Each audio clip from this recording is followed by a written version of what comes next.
it's a big show. Welcome to the Fade Route It's a big bad show tonight. with DNZ. Yeah, it's a big show. Here are your hosts, Cracking up, telling them lies. DNZ.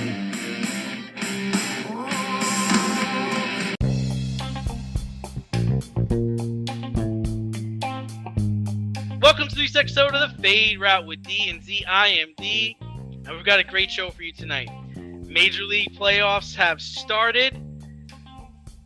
NHL season starts, and there seems to be some confusion over what unnecessary roughness is when you're hitting the quarterback. But we begin today's show with the collapse of the Mets, Z's team.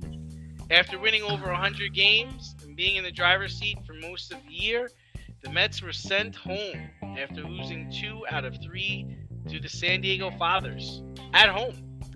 The Braves and the Phillies are still in the playoffs. The Braves have locked up the majority of their team for the next 5 years. The Phillies seem to have a new manager, and all of a sudden they can play baseball because they beat the Braves last night. What do the Mets need to do to be in the hunt next year? Z.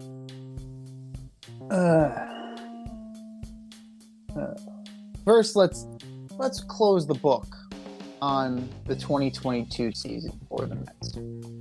Should we get Timmy Trumpet to come out and play? But there is some good in as disappointing of an end as it was. You know, Lindor had a bounce back year. Alonso had a good year. McNeil won a batting title. Edwin Diaz established himself as one of the elite closers in baseball. You had some flashes. Got off hot, right? Got off to a hot start. But it's a marathon, not a sprint. And it really underscores what happened at the trade deadline or what didn't happen at the trade deadline. You brought in Vogelback, one-dimensional player. You brought a one-dimensional player, right? That guy. You brought in Darren Ruff, a one-dimensional player. These moves ultimately did not do you any favors because they couldn't hit the broadside of a barn. You brought in Tyler Naquin. They left Naquin off the roster. As good as Naquin was for a while, he fizzled out. Marte, bad timing, bad luck with the finger injury. Yeah, he got hurt. You got him locked up. Marte, he's going to be the engine. You saw what happened when you took Marte out of the lineup. The entire offense changed. They went from grinding out at bats and contact to now we're swinging for the fences because we're scared shitless. So there's something to that. Mark Canha, good player, not an everyday player. Like, you move him around, but he'll get you 260, 270. You need more than that. You're going to need more than that. Because you have to make up for the fact that James McCann ain't doing shit. They got absolutely dick out of their catching position offensively. To the point where you have fans clamoring for Francisco Alvarez, who has started all of one major league game. Maybe 2.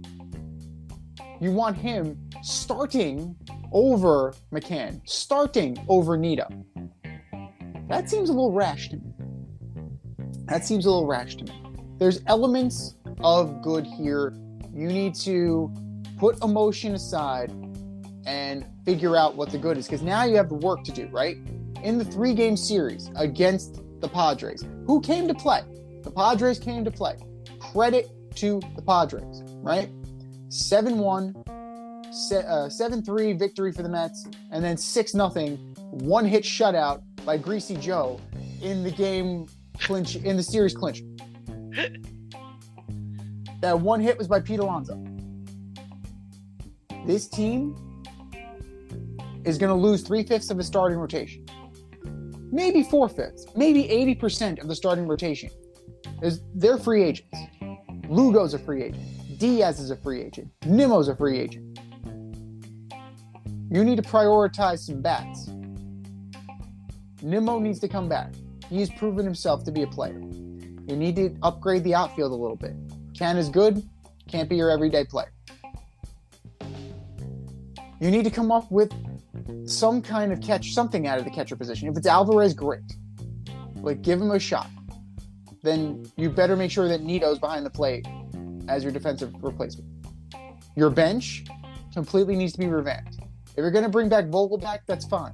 But they can't all be one-dimensional the way it was. As far as the starting rotation and the bullpen, the ball was dropped by Billy Epler at the trade deadline.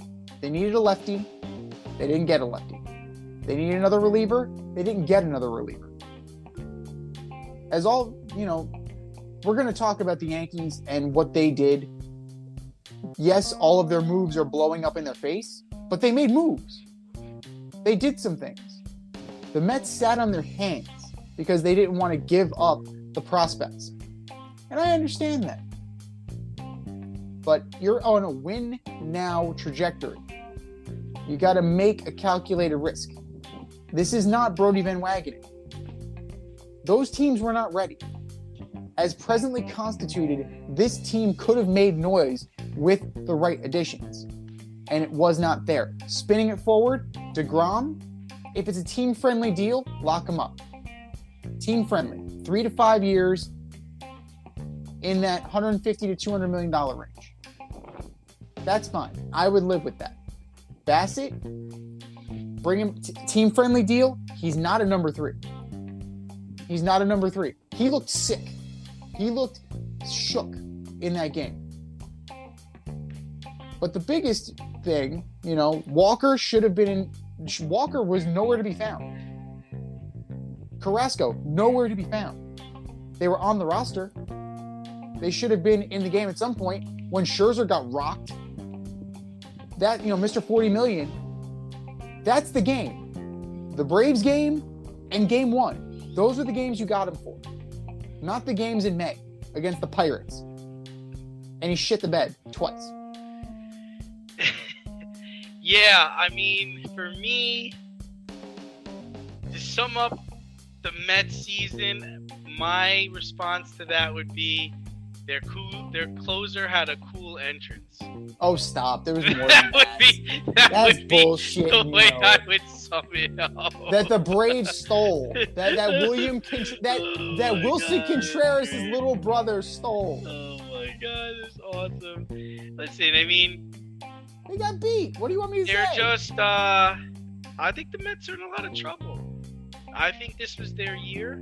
This is kind of why I don't like the new playoff format, because the Mets deserve better than the hand they got dealt.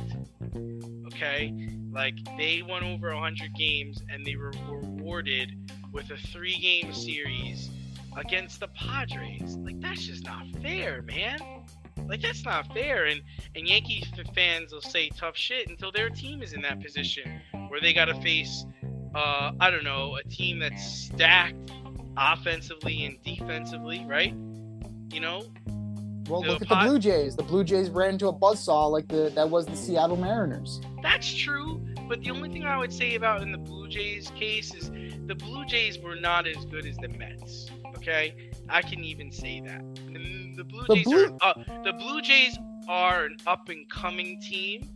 There is a future with a lot of their young pitchers, their young players. They have arguably one of the most electrifying hitters in the game right now in Vlad G. Jr. They've got Kavon Biggio. They have Bichette Jr. over there. They've got 3 pitchers on their team that are halfway decent, that are young. Like, the Mets window was now. You got DeGrom, who's saying he's going to leave. You've got Scherzer, where it's old noodle arm at the end of the season. Dodgers saw this too, man. Like, they want to call it an oblique. His shit wasn't moving. He might have been hurt, but that's basically what happened at the end of the season. Marte is a really good player, but you couldn't.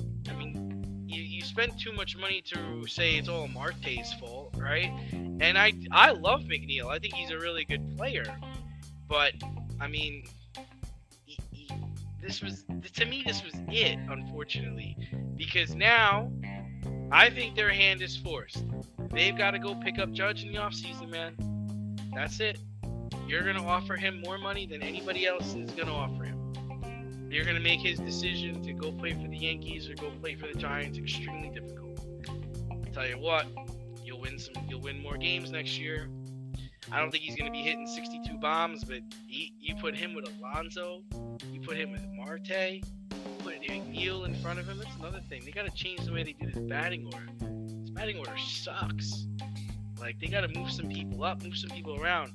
You want to say Lindor had a better year? Lindor should be comeback player of the year because his last year was so awful. Awful. So, I think the Mets will be back, but they've got to make a serious splash this offseason. And to me, there's one guy that can do that, and that's Judge. Judge does not address their problems away as another certain player would. If you're going to lose 4/5 of your rotation, oh yeah, sure. go get money. Oh, yeah, if they could swing that, but that's a trade deadline guy, right? No, that's an off-season guy. That's a guy He just signed a 1-year, $30 million deal. He's going to be starting the season with the Angels, but I'm telling you, he's going to go to the highest bidder at the trade deadline because they're going to have to move him. They're not going to have a choice in that. Here's the problem. The Angels are already so bad that they already are sellers next year. Yeah. They suck. The Pretty much. Angels suck. It's Trout, Rendon, and Ohtani, and Trout and Rendon are never there. So Right. if I'm Ohtani, I'm forcing my way out. I signed that 1-year deal. The Mets are the only team that is not on my no trade. I'm going to make this happen. Because what's it going to cost me? What's it going to cost me from the Mets? Beatty, Alvarez, who else? Who else? Mauricio? Mauricio's blocked for 10 years. So, I don't really know. I don't know what the Angels are after. That's the thing. Neither do they. Yeah.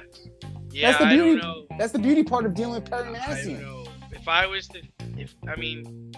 I agree. I totally agree with you that, he doesn't have a no trade clause to go to the Mets. However, there are other teams on the East Coast and a certain team in the Central that are probably willing to give up a lot for him too. So, I think, and the other part is remember the one thing he said is he wants to play for a contender. He wants to play for a team that's winning. I don't know if he looks at the Mets and says they're a winner right now, right? I don't know if he looks at them that way, but we're all going to see what happens. But enough about teams that have been eliminated. Let's talk about the teams that are still here. The playoffs are finally set. They kicked off yesterday with the Phillies beating the Braves, the Yankees beating the Indians, and the Dodgers taking care of the Padres. And the Astros winning in heroic fashion against the Mariners. Nice slate of games last night. Really exciting. The Phillies are playing the Braves right now. The Astros, like I just said, are in it with the division rival, the Mariners. And the Yankees taking on the Indians. Dodgers taking on the Padres. Which teams do you have going into the next round? That's 50 cents in the swear jar for you. It's the Guardians, my friend. It's the Guardians. So it's the wrong Ian. That's Trash. okay. That's okay. Because you know what? ESPN made a more egregious error. So that'll come later for the alleged superstar. But let's take it one series at a time. Let's start out in the American League West. Mariners are done. The Mariners are done. Their heart and soul was ripped from their body. Crushed. The Scott Service going to Robbie Ray in that spot against Yordan Alvarez, who was hitting, I think, .310 against lefties this year. That strikes me that he is completely desperate. He knows he's outgunned. He knows he's outmatched. And if he knows it, the Astros know it. So I'm going Astros in a fucking sweep. But he should just sort of left his closer in. Like, why bring in Robbie Ray? I know Robbie Ray's won a Cy Young Award, but why not just let this play out? I don't know. Maybe because Paul Sewald throws about 89. He doesn't throw heat. Like, I know Paul Sewald was on the Mets. Like, He does not throw heat. He'll top out at maybe 94. But it made no sense. It smacked of desperation, and Scott Service may have already lost this series for his team. In the National League West, I can't say that the Dodgers aren't going to win this. It's going to be sweaty because they've been off for a week. Like, they may be able. It's going to be Don't even get sweaty. me started with the whole we've been off for 4 days, 5 days a week. I don't give a shit how long you've been off. Just go out there and play baseball, man. Yeah, and rust is real. You've played baseball. You know that rust is real. I'll go outside and hit a wiffle ball over my house right now. I don't know what you're talking about. Yeah, But in reality, in sports, we know that rust is real. Like, you get out of your game. And the Padres have momentum. The Padres have a formidable starting rotation, right? You have Darvish. You have Clevenger, who's going. You have Greasy Joe. You have Blake Snell, who wasn't great, but can get the job done. They have enough to give the Dodgers a series.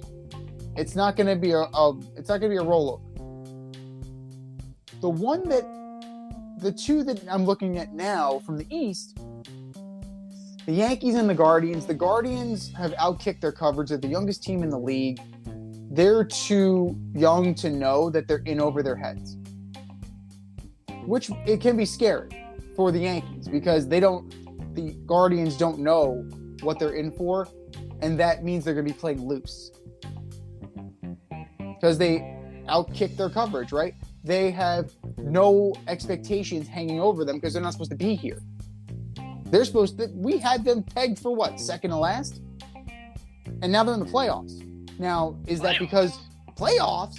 Is that because of the Twins and the White Sox? A little bit. But they're there. They took what was given to them. So the Yankees should take this series. Should. Stranger things have happened, but I think the Yankees should take this in 5. And then Phillies and the Braves.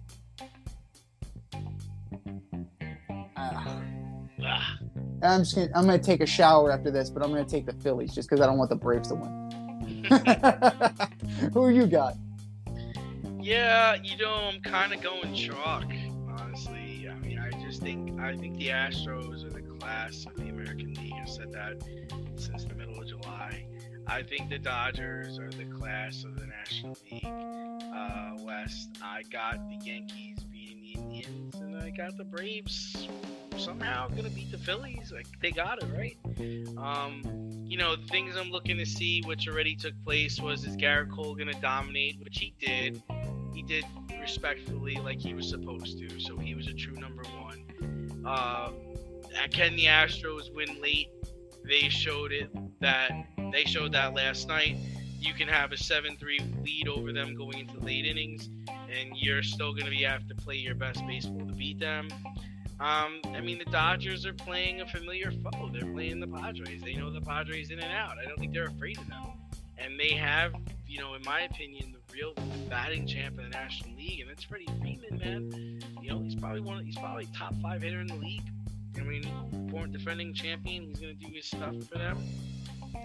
And, I want to see, and for me, it's like, which I'm kind of disappointed on, is the Braves should be sweeping the Phillies. The Phillies should not be beating the Braves. And the head coach should not be coming out and complaining about having days off. You're the defending champions. You're the National League East champions. And that's your first comment after in the press conference. Well, I don't think we needed 5 days off. It's like, come on, man. Come out and just say, listen, I didn't get my guys ready to play, because that's basically what happened yesterday. We weren't ready to play. And we better get ready to play because the Phillies have nothing to lose. They shouldn't even be here. So that's how I see things playing out. Yeah, it remains to be seen how things are going to go. But, with the underdogs here, like, of the underdogs, since you're going chalk, who would be the least surprising for you? Would it be the Padres?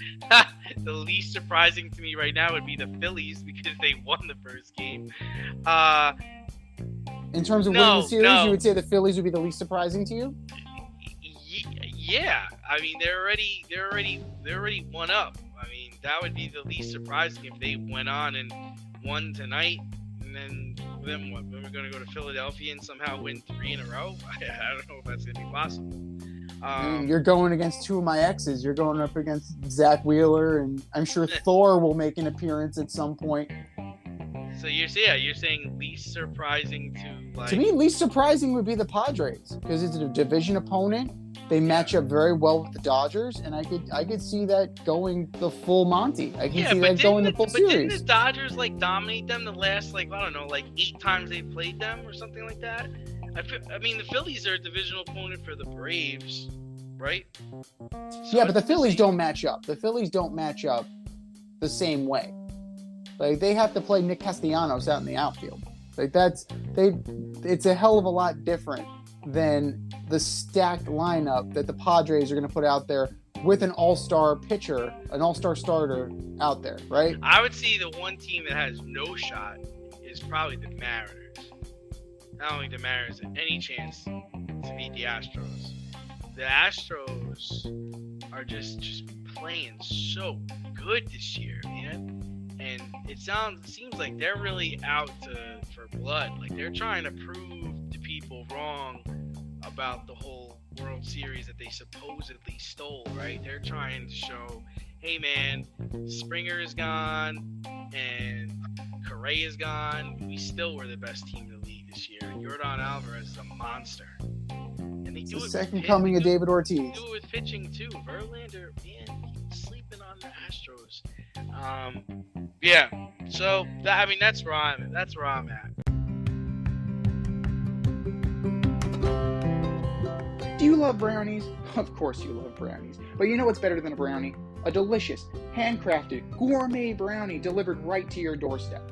That's what our guys at Sweet Life Brownie Co. offer. Chef Tommy D and the crew offer a dozen delicious delights that you will crave, from the classic OB to Dutch apple to campfire s'mores and many more. Check out their website, sweetlifebrownieco.com, for their Friday brownie drops. At noon, their site goes live and you see what they're making. Since you're there, become a site member and earn points. You earn 50 points just by signing up.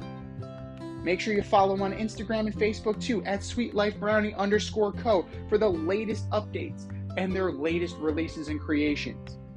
That's sweetlifebrownieco.com. Give them a call, 845-641-3043, and tell them D&Z sent you. That's sweetlifebrownieco.com, 845-641-3043. Sweet Life Brownie Co., because there's always room for a brownie.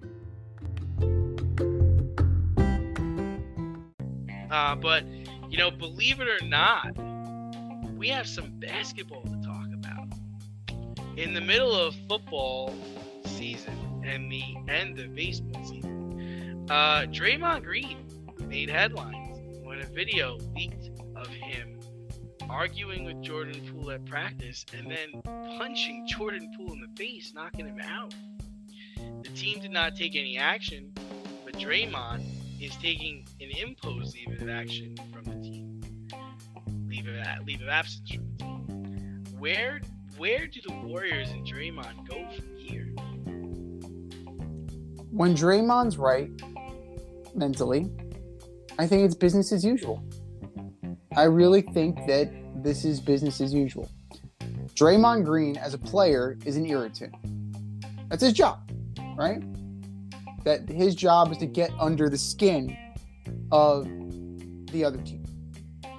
Apparently, Jordan Poole is also very good at being an irritant and getting under the skin of certain people, including Mr. Draymond Green. You don't have to like each other as teammates. You don't have to hang out with each other.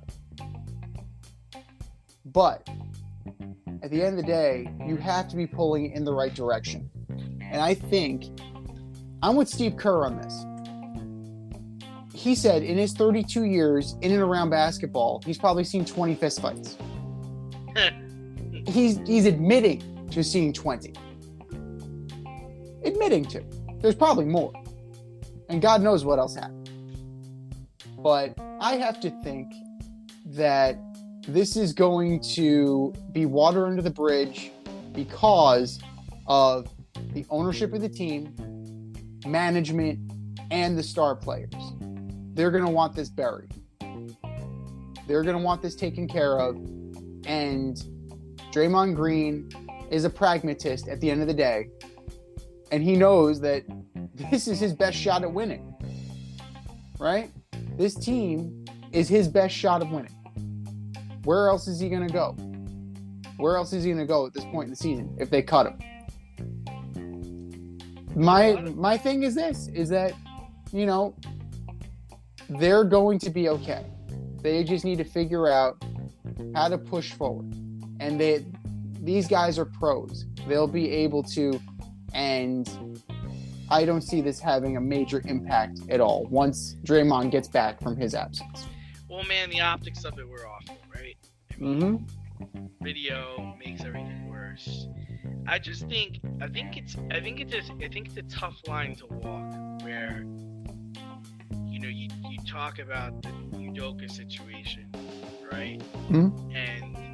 And then you talk about, you know, with the Phoenix Suns workplace culture, how, you know, Sarver's, the way he spoke to people and the way he talked and the way he acted was just unacceptable.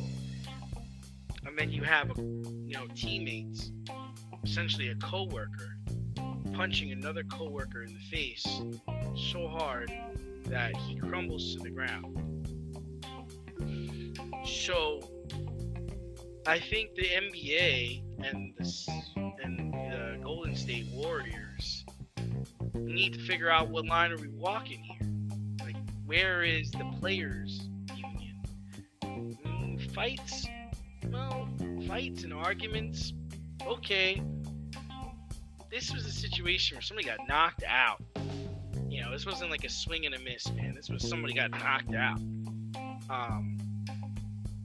So I know in my place of business, if somebody knocks me out, man, there's going to be lawsuits. There's going to be a lot of things hitting the fan in my job. So I don't know if you could just gloss this over. You know, this is a new era. This is a new time and day. This is a new age. I don't think fist fights in the 70s and 80s and the 90s, yeah, that might have been typical for Kerr. But man, this is 2022. I don't know if that's okay. I don't know if that's okay. The only defending thing I'll say for Draymond is he didn't touch Poole first. Poole pushed him. He put his two hands on him. So once you do that to another individual, man, all bets are off. Like, so I defend Draymond to that extent where he might have been chatty and may have said something to get under Poole's skin, but he didn't put his hands on him first. And he also didn't sucker punch him. Like, he came at him to his face. I also thought it was kind of soft that the Golden State Warriors didn't suspend Draymond. That he walked away himself and that he took a leave of absence on himself. And for such a forward-thinking franchise to not suspend him, I know people want to say, well, he didn't suspend him because they didn't want him to miss ring night. You know, he earned his ring. I was like, that is not an excuse for not suspending somebody. That he gets to attend ring night. Yeah, no, it doesn't work like that. Like, my mother went through 4 years of high school, but at a party, she punched a girl in the face, and she wasn't able to go to her prom. Sorry, know you worked 4 years for this, but you don't get to take part in that because you punched somebody in the face. That's a true story. So, and as far as, you know, you saying there aren't any suitors for Draymond, I think there's a lot, especially with his, you know, when he's in terms of his contract. I'm sure the Bulls would take him. I'm sure the Heat would take him. I'm sure the Lakers would take him. I'm sure the Brooklyn Nets would take him. They may take him, but none of those teams are in the position to win the way the Golden State Warriors are. No, Even no, the Heat, yeah. the Heat, they're just not on the same level. And they may take Draymond Green, but Draymond Green is not going to have the impact that he would in Golden State. I do think his skills are diminishing. I don't think he's as vital as he was a couple of years ago. But I do believe if he joins the Nets team, if he joins a Philly team, if he joined that Philly team, I think they would be pretty good. I think they would be pretty good. But, I'm curious to see where this goes. I myself have been a part of professional teams where there were fights. I remember with the Jets, Vilma got punched in the face. I remember with who's the other team I was with, the Yankees. There were talks that there was a fight that happened. So, I think talking's one thing, video is another thing. I mean, it'd be curious to see how this goes. Avoid messy accidents. Get better stopping power with your brake pads. Callahan brake pads. You never know when you'll be driving in the road and there will be a truck tire that you need to avoid and save your family. Callahan Auto. We really care about what's under your hood. But we know how this went. Matt Rhule is now taking a permanent leave of absence from the Panthers as of Monday. The Panthers fired the head coach with a 1-4 record to start this season. He was in the middle of a 7-year deal that owner David Tepper chose to give to him, coming straight out of Baylor with minimal NFL coaching experience. None of it as a head coach, mind you. But they asked him to pack his bags nonetheless. Where does Matt Rhule go from here? And where do the Panthers go from here? How about Matt Rhule's going to earn $848,000 a week for like the next few years? Oh. How sweet is that for Matty Rhule? Be his agent. It's interesting, right? Because he was such a hot hire, right? Whatever. I think he came from Baylor, right? He's putting up points at Baylor, and they had to have all these teams were clamoring over him. I think he got not that he got a raw deal. I liked how he came out, and I think it was his first or his second year, and he drafted all defensive players. I like that kind of mindset. Christian McCaffrey was never right. His quarterback situation was just a disaster, right? You had Sam Darnold failed, Baker Mayfield failed. I think teams were some crazy number like 27-1 against the Panthers when they score like less than 17 points, something stupid like that. I think Matt goes back to college. I think there's a place for him there. I don't think the pros is a place for him. I think that we found that out. And as far as the Panthers go, the Panthers are going to have probably a top 5 pick, probably the number 1 overall pick. I know PJ Walker is playing this weekend against the Rams. That should be fun. I picked up the Rams kicker. Hopefully for the best. Actually traded for the Rams kicker. That's how much I believe in it. So I could, I could see them going back to the college ranks though, trying to get another coach. I can't see them really luring anybody of worth in the NFL, but maybe they go for the head coach at USC. They probably should try to go get a Herman Edwards, who I think just got fired from Arizona State. I mean, he's a good talker. He's a guy that can talk people up. You gotta bring someone in to restart this team. Or how about Jim Caldwell? Jim Caldwell would probably be a great coach to bring in for that job. So that's where I see it. How do you see it? I mean, Caldwell would be a fine hire, but Caldwell's been a fine hire for like 10 years, and he can't get a job after the Lions canned him. I mean, Bieniemy's not the answer there. That's No, not the- you that's- definitely need a veteran coach with a steadying presence, whether that's a Les Frazier or a Jim Caldwell or someone to that effect. I think that would be fine. The good thing is they're going to be able to get one of the top quarterbacks coming out of the draft, right? You're going to squadouche Darnold and Baker right off the bat. Guys, thanks for your time. You guys are out. You're going to bring in. You should be drafting a quarterback, so bring in an offensive-minded guy and So try to kick the tires on that. yeah, if you're gunning for the number one pick, because it's you and Houston at this point. It's Carolina and Houston. If you're going for the number one pick and you intend on taking a quarterback, then you must trade Christian McCaffrey. You need to minimize the number of wins you will get. So you need to bottom out your talent. You'll accidentally win because you have Baker Mayfield eventually coming back. As far as Coach Rhule, prior to his stint in Carolina, he had 1 year of NFL experience as an assistant offensive line coach with the 2012 New York Giants.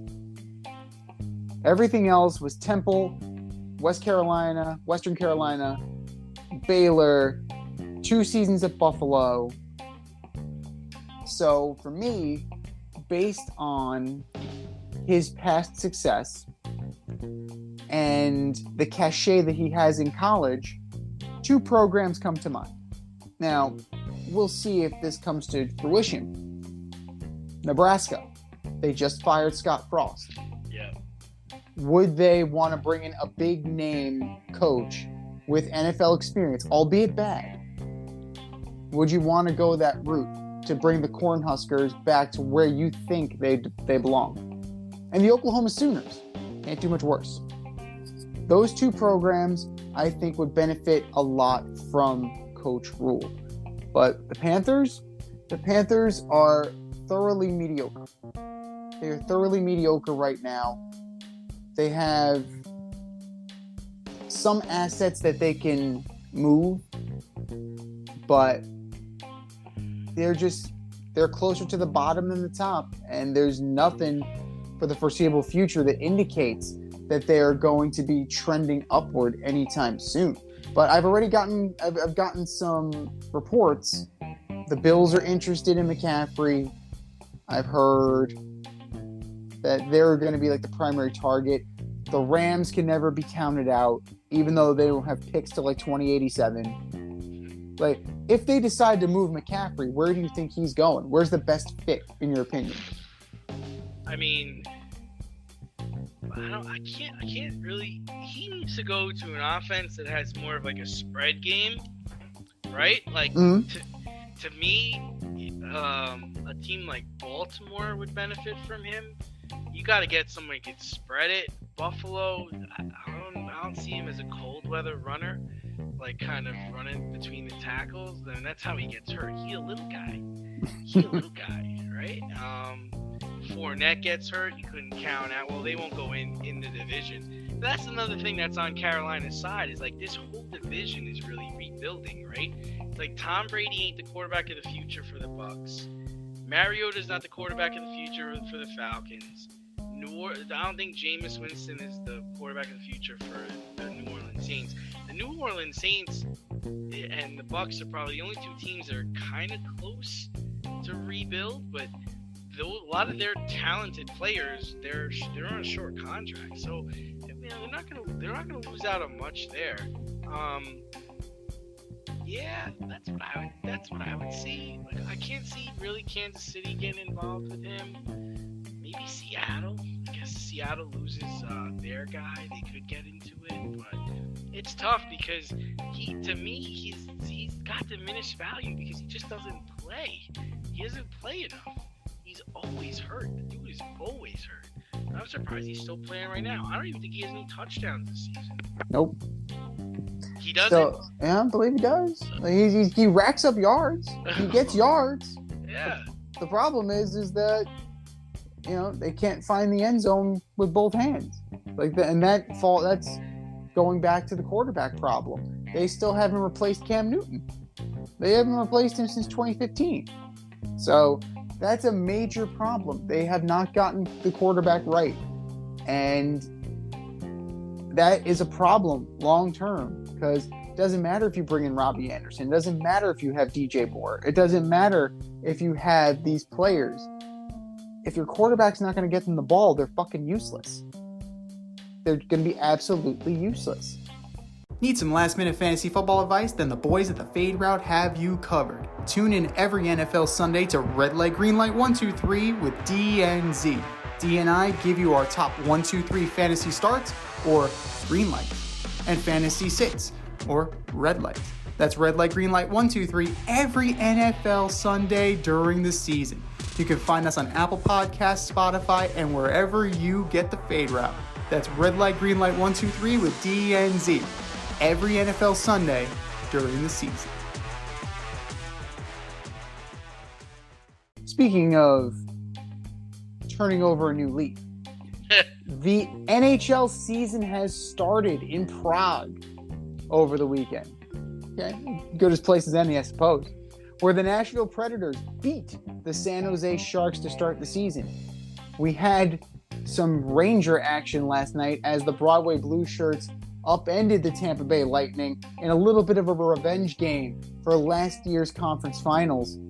Aside from hockey being back, what are some things that you're looking for this hockey season? Man, I'm excited for hockey this year. You know, I really want to see. I want to see how the Oilers respond. I really believe that this is their year. I expect McDavid and company to take a giant step forward, and for this to be their year. I want to see McDavid win the Hart Trophy.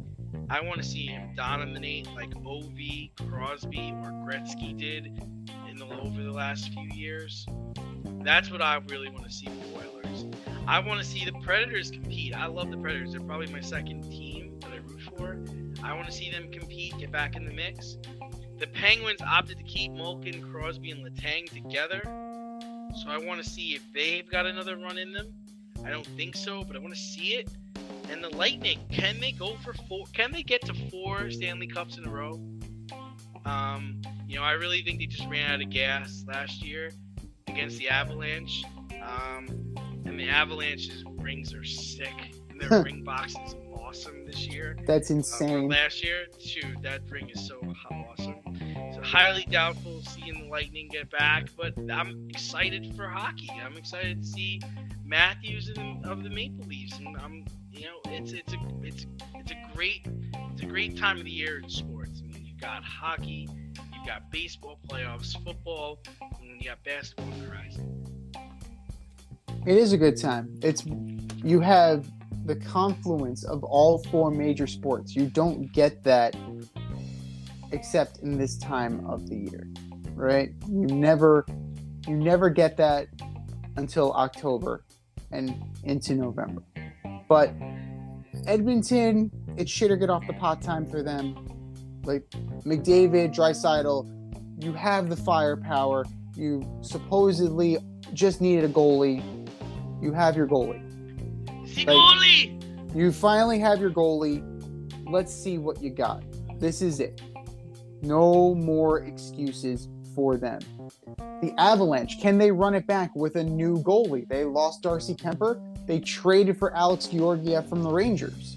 So is Georgiev a starter in this league? We're going to find out, because he went from backing up the best to now being the man. And he's now on the championship team. And he's watching guys get rings. Is he going to be able to get to the next level? Or is he going to hold that team back? We'll see. I'm also looking specifically, you mentioned Pittsburgh already. I'm looking at the Blackhawks too. Oh, but they're going to be awful. But here's why I'm looking at them. In the same vein that I'm looking at the Penguins. If they are bad, if they are as atrociously bad as people think they're going to be, where does Jonathan Taves go? Where does Patrick Kane go? Do the Penguins have the balls to blow it up and trade a guy like Malkin, trade a guy like Letang, trade a guy like Crosby to a contender and accelerate a rebuilding process. Because something about Pittsburgh, right? The Steelers, same thing. They died on the vine. The Penguins need to avoid doing that because they almost lost the franchise once. They need to be able to stay relevant. And if that means they need to, if those are the eggs you got to break to make an omelet, then you got to do it.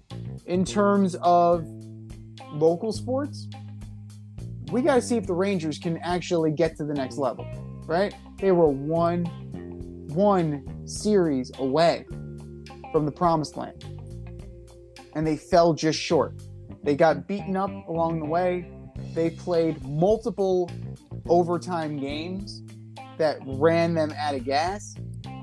They need to learn how to close. Can this Ranger team close? And that's what I'll be looking for this season from them. Then, you have some other, like, how long is John Tortorella gonna last in Philly? Like, how long is Torts gonna last before he runs out his welcome and Kevin Hayes wants to hit him?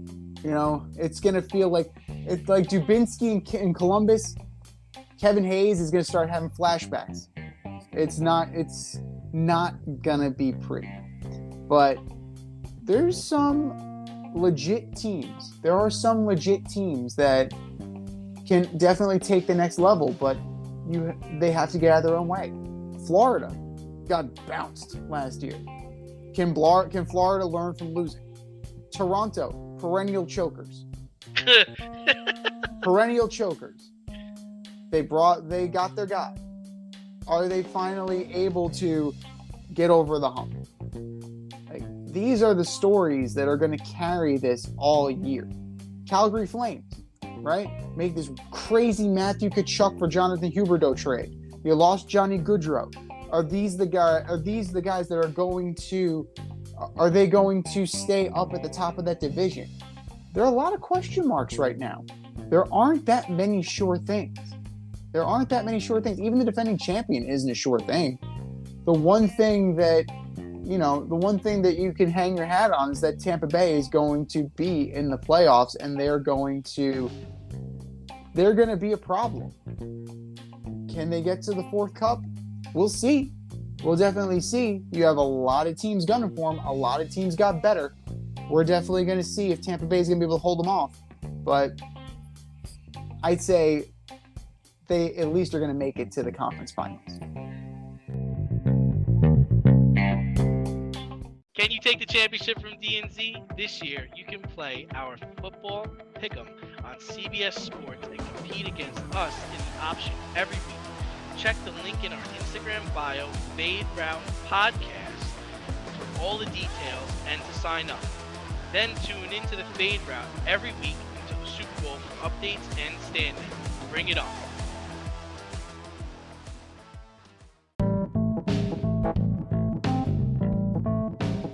Fair or foul, judging the more messed up moments of the week.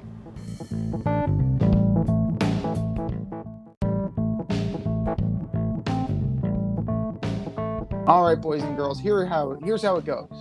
We have a statement, and it's either fair or foul. Easy enough. Fair or foul. Chris Jones and Grady Jarrett getting called for personal fouls on Derek Carr and Tom Brady, respectively, over the weekend. All right, I am going to play devil's advocate here. For the Grady Jarrett sack, I do believe it was a personal foul because there was extra shove at the end of the tackle on Tom. And then for the Chris Jones tackle on Derek Carr, I agreed in live time that Chris Jones did drop his entire body weight on Derek Carr. Those are personal fouls. The only thing I will say about the Chris Jones one was that there was a fumble involved. He knocked the ball out and then fell on him. So that I thought that should not have been a personal foul. But in live time, I think it was hard for the ref to see that actually happen. And then for the Tom Brady thing, I mean, yeah, it's a little like whatever, but the stuff just happened with Tua. It was a similar takedown, and then you kind of gave the shove at the end of it. And I love Grady Jarrett. I thought if the Falcons would have won the Super Bowl, he really should have been the MVP the year against Brady. He was just up in Tom's face the whole game. But that's the card I'm going to say. So I'm going to say both penalties were fair. I don't know. Like, I don't know. No. You tried. Like, you tried. And I appreciate you trying to be devil's advocate on this, but it's foul. The hits were not as egregious as they looked in real time. It's a problem. The league has a major problem right now because they cannot appear as if they are just going to baby the quarterback while you have guys like Micah Parsons having to run through blocks where they're essentially getting horse-collared, getting choked, getting run up. There's a clear double standard. And is it unnecessary that Jarrett threw him to the ground? Possibly, like in the course of a football play. But the whole point of getting to the quarterback is taking him down. Like, that is the whole point. Like, that ends the play. So, and, putting all your body weight versus some body weight, like, are you doing math? Like, how are you he only hit him with 32% of his body weight. So, it's okay. So, the NFL officiating has reached parity level to the point where they had Kevin Hart. They laid Kevin Hart down and they swaddled him in a blanket, and then they threw a flag afterwards for a personal foul. And it's getting to that point. It really is. Like, you can't hit a receiver unless it's in the strike zone. But the strike zone is about the size of a Chromebook computer. Very small. Very small. So, I'm going to say this is foul. The NFL needs to get their house in order, and they need to figure this crap out, because it's going to come to a point where something like this is going to influence a playoff game, and then it's going to call into question the entirety of a series, of a season. The issue is like, you've got to let them tackle the quarterback. Uh-huh. I mean, I don't know what more you want to do. I mean, you gotta let them play. It is football. This is tackle football. I mean, the one thing I'll say is none of those hits were malicious. No. Right? I remember Perfect tackling people, and I remember Sue tackling people, and you could tell they were trying to hurt them. Like, you were trying to twist them or hold their arm in as they're pinning them to the ground. Hainsworth, Aeneas Williams back in the day used to make some vicious safety hits on Steve Young, I recall. Mm-hmm. Or you look like you were trying to put him out of the game. I didn't see the Grady Jarrett hit as him trying to end Tom's career. I also didn't see the Chris Jones hit is, I'm trying to knock Derek Carr out of the game. No, I broke free of my tackle. I'm either going to put my shoulder into the small of his back and go through him, or I'm just going to jump on top of him. Ask Derek what he would prefer. Right. I mean, it's a lot of different things, right? Because you have to you're learning how to tackle on the fly. And the rules are changing at the same time. So it becomes an issue. Like, are you like the helmet to helmet?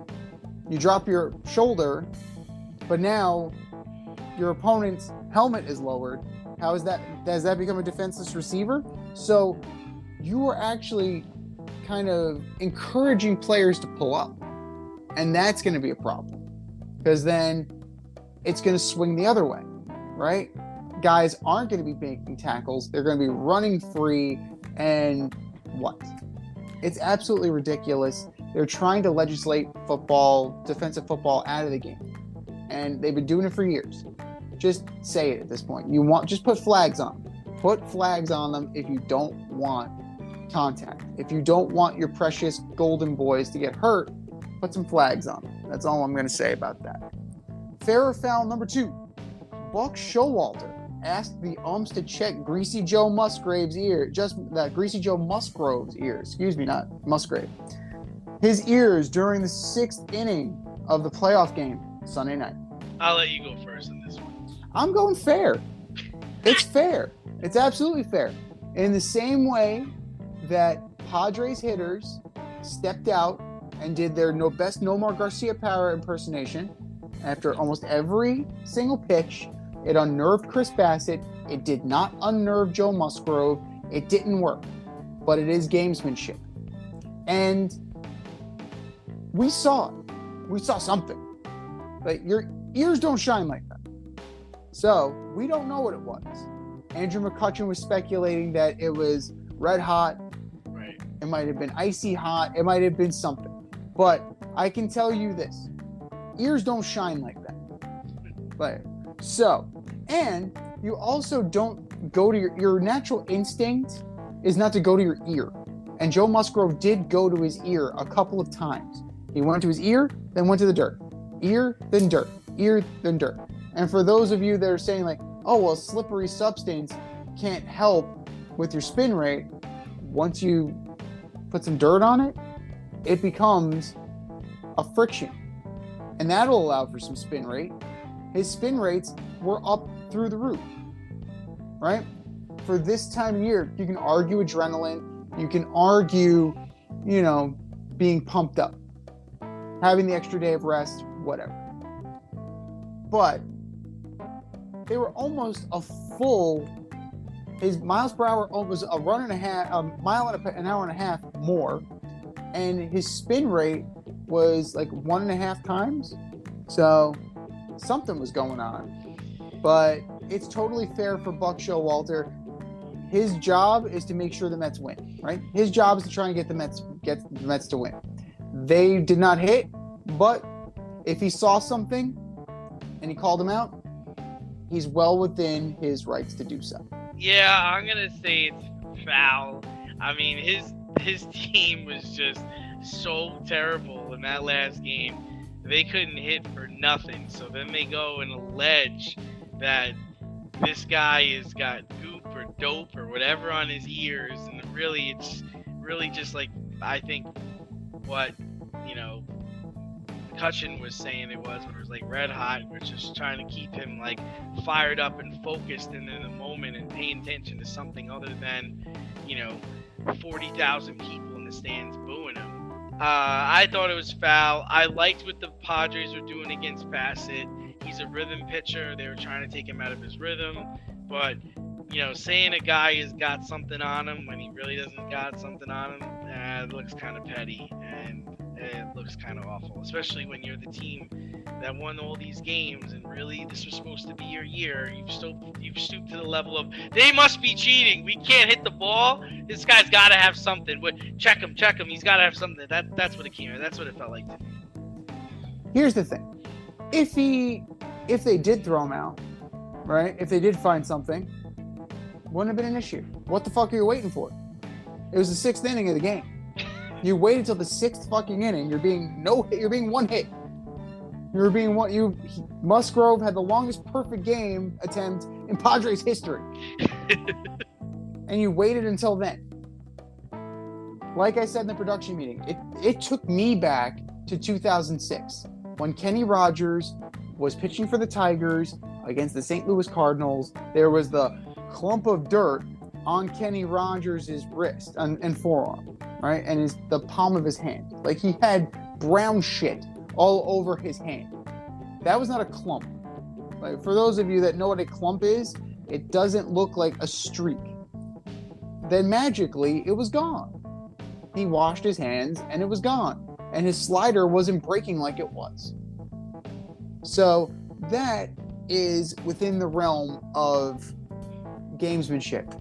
And that's within the realm. And Tony La Russa was totally in the right for calling him on it. So I don't see it any differently, except one was in the World Series game 1 and the other was in a closeout game. If he had something on him, we wouldn't be having this conversation right now. The conversation would be, how dumb are you that you were trying to doctor the ball in a fucking closeout game? So it was gamesmanship. It just didn't work. Speaking of didn't work, fair or foul number 3. The NFL should flex the Colts and Broncos to the XFL. Gosh, how awful was that Thursday night game? I actually went to a bar to watch that game, and we wound up leaving the bar in the third quarter because I just couldn't watch it anymore. The ineptness of Matt Ryan and Russell Wilson. If I was Matt Ryan, I would have packed my bag up at halftime. Like, man, this was just a bad decision. I shouldn't have come back. Guys, I'm sorry. I'm actually gonna leave. I'm actually gonna walk home from here. From Denver, I'm gonna walk home. You're Vontae Davis. I called Peyton Manning and he's gonna come pick me up. This was just a terrible decision. Yeah, it was really awful. It was terrible to watch. As far as the Colts are concerned, it's clear Matt Ryan's donezo. And if Jonathan Taylor doesn't come back healthy, their season's over. As far as the Broncos are concerned, the Broncos have a great defense. I actually put their issues on the coach. I think he's out of his element. I don't think he was ready to be a head coach. I think they went and got him hoping to lure Aaron Rodgers to Denver. And let me tell you, if they had Aaron Rodgers in Denver, man, they'd be lighting it up. But this coach, nah, this isn't working. I think it's fair. Both of these teams are absolutely awful. You're looking at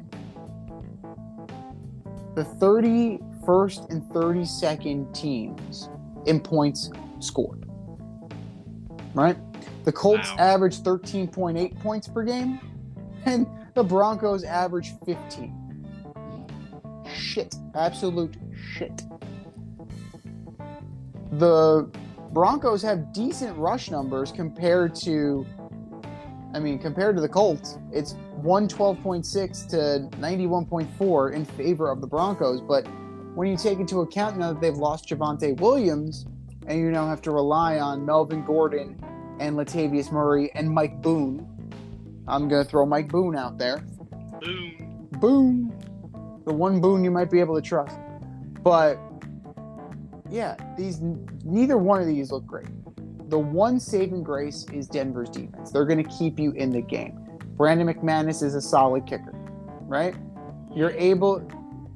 That kick would have been good. Otherwise, it just shanked. If it would have been that 65-yard field goal, the longest of his damn career, it would have been good if it didn't get shanked. So it's hard to say that this is professional football. It's just dog awful. It is god awful. And, say what you will about Nathaniel Hackett being out of his element, but Russell Wilson he looks like the same Russell Wilson. It looks the same. It's like they imported Seattle to Denver. A shit offensive line. He's running for his life. He's missing easy throws. He missed a guy wide open in the end zone. Didn't even see him. Now he's playing with a lat strain. Originally reported as a lat tear, but apparently it's only a lat strain. He's going to play through it because he doesn't want to miss time. But you have to admit the Seahawks won that trade already. Yeah. In the short term and possibly the long term, the Seattle Seahawks won that trade. As far as the Matt Ryan trade, I told you he was done. We knew he was done. I really didn't think so. I thought he was going to excel there. I thought he'd ball control, run the football, and I thought he was going to be all right. Not the case at all. No, not the case at all. And Jonathan Taylor's regressed too. So that becomes a problem. But Indianapolis is becoming a place where quarterbacks go to die. And it's very interesting because you had Rivers, you had Wentz, and now you had Ryan. For an offensive genius, supposedly, in Frank Reich, this is what's happening. They have 6 starting quarterbacks in 6 consecutive seasons, and all of them, with the exception of Andrew Luck, have been terrible. And Andrew Luck had the good sense to get the hell out of Dodge. So, I don't know. It doesn't look good for the foreseeable future. Nathaniel Hackett, he may be a one and done as a head coach. Frank Reich, he'll find his quarterback eventually. He's not there yet. Yeah, XFL's fine. You can send him the AF. You can send him to college. Wherever you want to send, that's fine. I'm good with all of them. Send them. They can go. Relegate them. That's the one thing soccer has over the NFL. That's what soccer has over football, and I'm here for it. Relegation, Holmes. Relegation.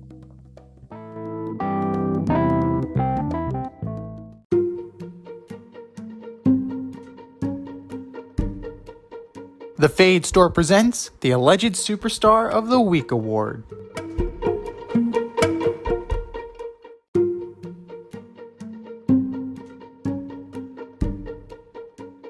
All right, boys and girls, you know what time it is. It's time for the Alleged Superstar of the Week. You know how it goes. We put up a poll on our Twitter account at FadeRouteDNZ, and you vote, and you vote, and you vote, and you vote. And the winner of said vote gets a shout-out on this here show and takes home the coveted ass trophy. And do you know who took home the coveted ass trophy last week, D?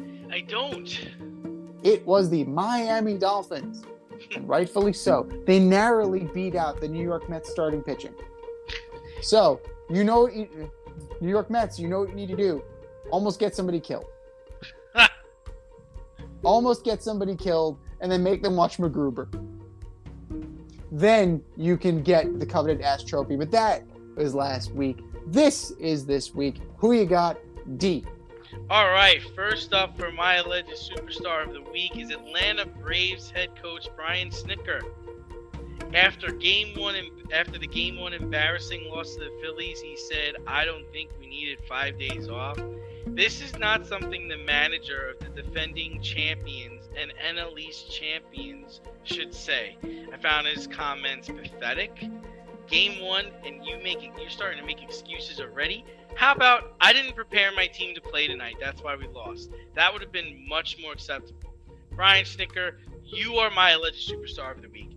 Number 2, Davante Adams pushing a member of the media after the game. That's assault, brother. This was not done on a football field, and this was not done to a football player. Keep your hands to yourself. You blew a 17-0 lead, and on the last play of the game, you crashed into your own player, and you decided to take out your frustration on a member of the media. You better not get suspended because you're on my fantasy team. But Davante Adams, you are my alleged superstar of the week. And number 3, Baker Mayfield, former number 1 overall pick, traded to Carolina, where you were going to make Cleveland regret trading you. You were going to stop. You were going to put everybody's comments to rest, everybody that was against you. Panthers are 1-4. They fired their head coach, and you're out the next 2 to 6 weeks with a high ankle sprain, and you have 4 touchdowns and 4 interceptions on the season. Baker Mayfield, you are my alleged superstar of the week. Z, what do you got? All great choices. I'm going to start with NFL officiating for 2 egregiously bad calls. One in the Chiefs game, one in the Bucs game that ultimately decided the game and called into question what a hit is. Like, what is a solid hit? What do we have to do? We're back to the days where you didn't know where the catch was, remember? Right. We went from, I don't know what a catch is, to now I don't know what a hit is. Like, we are setting football back so much, so far, and it's all your guys' fault. NFL officials, you are my alleged superstar of the week. Draymond Green, for not only clocking Jordan Poole, but also taking your extended leave of absence in lieu of a team punishment. Right? Dude, take it like a man. Take your punishment like a man. Assess your time away from the game in the offseason. You knocked out your teammate. Take the punishment and move on. Draymond Green, I don't care about your ring. You got enough of them. You don't need to be there for ring night. Draymond Green, you are my alleged superstar of the week. And Max Scherzer, Mr. $40 million. That's what the money's for. You shit the bet against the Braves. You shit the bet against the Padres. You gave up 4 home runs in 4 innings. You're telling me that Taijuan Walker couldn't have done better? You're telling me that Carlos Carrasco couldn't have done better? You're telling me that David Peterson could not have done better because he came out of the bullpen and he was actually pretty good. Yeah. Max Scherzer, this is why you got the money. And if I'm you, I would seriously think about my health and if I'm actually healthy enough to fulfill my length of this contract.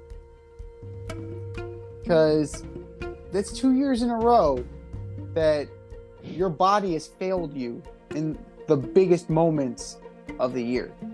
Just food for thought.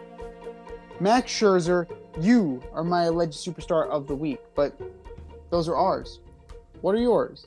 Hit us up, faderoutemail@gmail.com. Slide in those DMs on IG at Fade Route Podcast or drop us a line on Twitter at Fade Route DNZ for our nominees.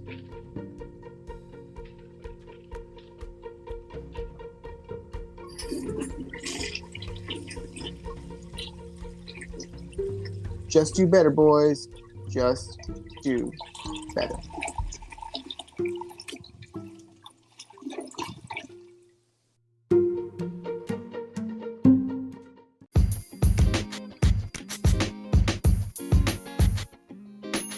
Your favorite podcast has its own merch line now. Go to the Fade store with DNZ.com today for all your Fade Route merch needs.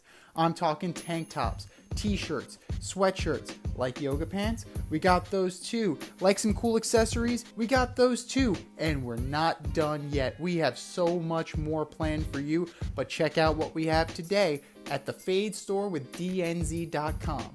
That's the Fade store with DNZ.com.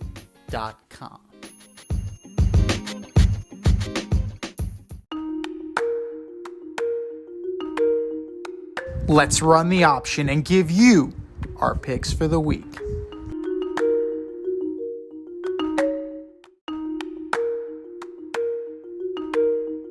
It is the option for week 6. Can you believe it's week 6 already? We're a third of the way through the NFL season, and that means we're a third of our way through our NFL Pick'em on CBS Sports. Congratulations to Foxy. Took home the win this week, and he is in the driver's seat, but it's not comfortable. The difference between first and second place is only 4 points. So there's plenty of heavy hitters in our group, and there's still time for you to join. Follow the Instagram link at Fade Route Podcast. Find it. Join our CBS Pick'em League, the option, and play along with us. Teams on a bye this week. Adjust your fantasy rosters accordingly. The Lions, the Texans, the Raiders, and the Titans. But we begin with the Thursday night game. I know, but we have to. Amazon Prime. The 1-4 Washington Commanders at the 2-3 Chicago Bears. Such a primetime matchup. Ugh. Yeah, just going to take Washington. Believe it or not, Carson Wentz is actually top 5 in passing yards. Just saying. Jared Goff was leading the league in touchdowns. So, this year is like topsy-turvy. It's like mass hysteria. Mass hysteria. I'm going to go with Dogs the Bears. and cats living together. Unbelievable. It's unbelievable. Ron Rivera should have earned a little alleged superstar too after what he said about, it's a quarterback-driven league. Oops. That's big. Yeah, that was great. My bad. What's the difference between you and the other people in the NFC East, quarterback. Oh God. Meanwhile, Dallas is starting a backup quarterback. Cooper goddamn Rush. Cooper Rush. Oh my I'm God, gonna take the Bears. Was this Mike on? Oh man. PR guy's like, shit. Shit. Somebody call Cam Newton. God damn Ron, do you realize what you just set up there? I'm gonna have to be up here all night defending you. it. Oh God. Take the Bears. Take Khalil Herbert. Not even Justin Fields. Take Khalil Herbert. He's going to have a monster game. And I mean, it's going to be ugly. All of the Prime Video games have been ugly so far. And that has nothing to do with the broadcast. That's just the way it is on a short week. Sunday. The 3-2 San Francisco 49ers going to Hotlanta to take on the 2-3 Falcons. 49ers. Niners pretty easily. Pretty easily. The 2-3 Patriots go into Cleveland to take on the 2-3 Cleveland Browns. Take Cleveland, man. Cleveland's playing well. I'm taking the Browns as well. Hunt and Chubb will have their way. Even though New England's defense is terrorizing people, they're giving teams a very hard time. They are, but Jacoby Brissett's not going to have to do much if he just turns and hands the ball off.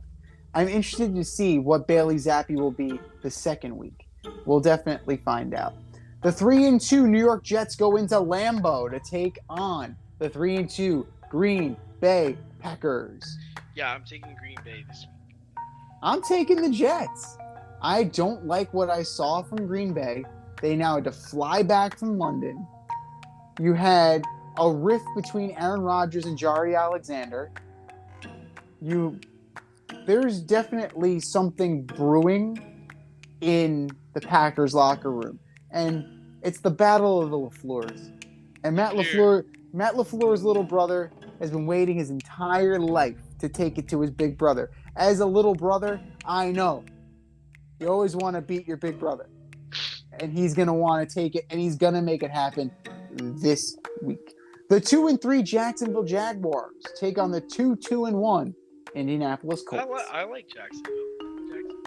I like Jacksonville on this. The Colts are circling the drain. Matt Ryan is done. What more can you say? Matty Ice. The 4-1 Minnesota Vikings go into Miami to take on the 3-2 Miami Dolphins, led by the immortal Skylar Thompson. Yeah, Skylar Thompson's playing, so I'm taking the Vikings. I gotta imagine they win the game. They have to, right? Right? They have to. Right? Unless they're not starting Skylar Thompson and it's just like they're the Wildcat again. Like Raheem Mostert's going to be in the back. You know, they're going to have 4 running backs. It's going to be fucking crazy. But you know what? The Vikings need to win this game. I'm going to go start a fight. He's gotten so much better. I hate my father. I hate my life. I feel great, man. I feel great. Oh my God. That's what Matt Ryan says before he goes out of the field. Oh my God. The 2-3 Cincinnati Bengals at the 2-3 New Orleans Saints. This was a tough one for me, but ultimately I do think Cincinnati outscores them. This is definitely tough. Like, the Bengals are playing down, and the Saints, I don't know what the hell the Saints are at this point. But I'm going to go with the Bengals. I think they're going to be more talented, and talent trumps at the end of the day. The Baltimore Ravens at 3-2 go into MetLife Stadium to take on the 4-1 New York Football Giants. Yeah, I was very tempted to take the Giants, but I gotta think that this is gonna wear off at some point. So I'm gonna take Baltimore, even though their defensive coordinator knows Baltimore's offense in and out. I'm still sticking with that. 5-1. You heard it here first. The New York Giants are going to knock off the Ravens. Daniel Jones, we'll see. But Saquon Barkley, there's your start. The 3-2 Tampa Bay Buccaneers at the 1-4 Pittsburgh Steelers. Tampa rolls. Yeah. Pretty handily. Steelers are in a free fall right now. We're into the 4 o'clock hour. The 1-4 Carolina Panthers, led by the immortal PJ Walker and Steve Wilkes, going to SoFi Stadium to take on the 2-3 Los Angeles Rams. Oh God, the game's in SoFi. I'm taking LA. Pretty easily. The Rams have been a disappointment. They've been an underachiever, but they're going to get right this week.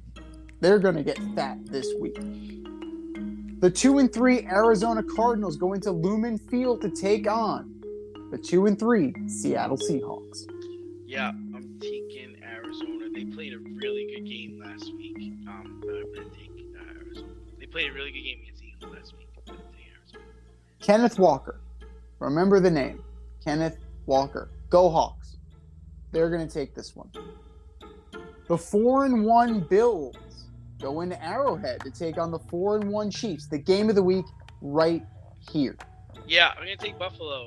You know, I think they've got Kansas City's number. So, yeah, I'm pretty confident with that. It's going to be close. I think Buffalo has enough, and defensively they can stymie Patrick Mahomes.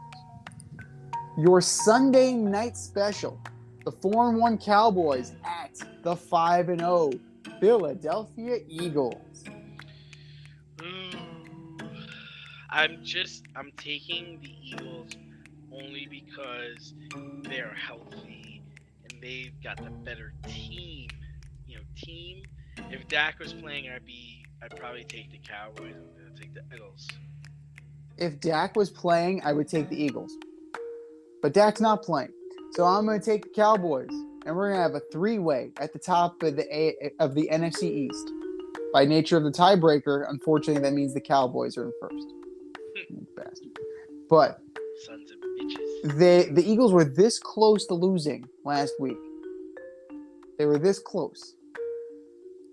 This week, I think they play a better team, and the better team will find a way to close. And, unfortunately, this is your Monday night delight. Oh, The jeez. 2-3 Broncos also go into SoFi to take on the 3-2 Los Angeles Chargers. Kill me now. The Chargers. Pretty easily, right? You'd have to think so. I think so. It's, even without Keenan Allen, like they have to be able to beat this inept Broncos team. They can't do anything. The Broncos can't run. They can't pass. What are they doing? What are we doing? Russ is out there cooking hot dogs and mac and cheese. Russ is cooking something. I don't know. The meat might be bad, but Russ is cooking something. Don't eat that. Nope. Absolutely not. This has been the Fade Route with D&Z. Thanks for tuning in tonight. Catch our podcast Wednesday nights on Anchor, Spotify, Amazon Music, wherever you listen to your podcast. Until next time, stay faded, everyone. Time for us to run the go route, but we'll talk to you next week.